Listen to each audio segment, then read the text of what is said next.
Hi guys, my name is Chidinma, the governor of Good Evening Nigeria. Last week I made a video concerning a Nigerian-born Chidinma who was bullied out of the Miss South Africa contest because she was born to a Nigerian father and a Mozambique mother, despite the fact that she was born in South Africa. And that video did not go down well with so many of my South African brothers and sisters who came for me on the Facebook page. A lot of them came accusing me of trying to shed some of my Nigerian brothers who are into illicit activities in South Africa by tagging South Africa as being xenophobic. However, let me make it clear here that I am not trying to defend any Nigerian who is doing something lawful outside of the country. I am not even the one classifying South Africa as being xenophobic. In 2022, the World Bank released a data and tagged South Africa as the most unequal country in the world. It is on record. You can go and verify. With what happened on Saturday, which was the grand finale of the Miss South Africa contest, South Africa to prove the World Bank beyond reasonable doubt that they remain the most unequal nation in the world by crowning a white model as Miss South Africa.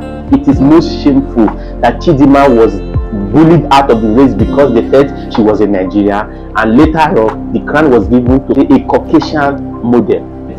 But however, before I go on with my discussion, let's take a look at some of the comments I got on the social media space because of the last bit. Now, the first comment goes to us. This is from Intiba Chanzela. He said, "Bro, it is not xenophobia. We just want the truth. And now that we know, she must take her bag and leave." They are referring to Chidinma, that Chidinma should take her bag and leave South Africa. Okay. Her father said he came to South Africa in 2010, but the child is 23 years.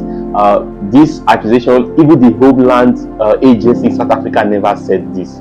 The only thing they said was that the mother actually engaged in an identity theft 23 years ago. I don't know where this guy is getting this from. The second comment is actually very funny.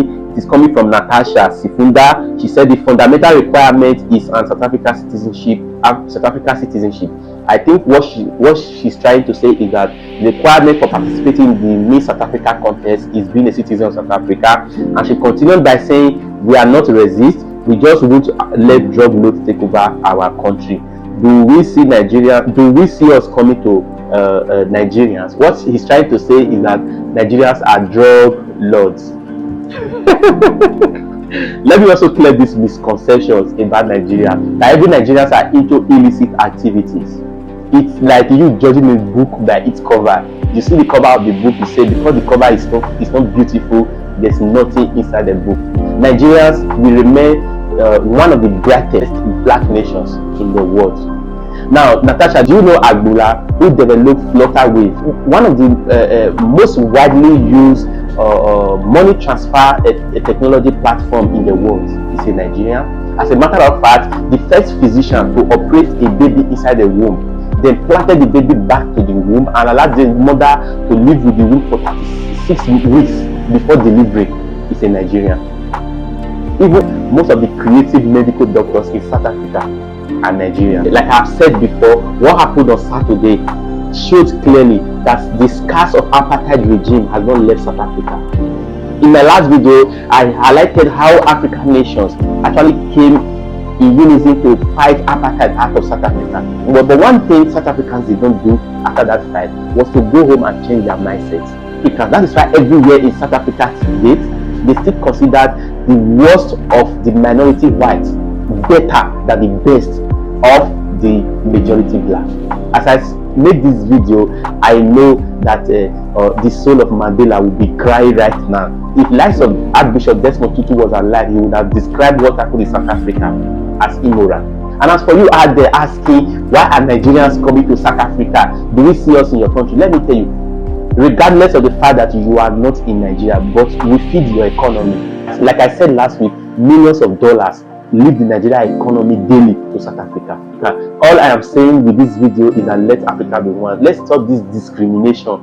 The unity of Africa is sacrosanct if we must advance as a continent.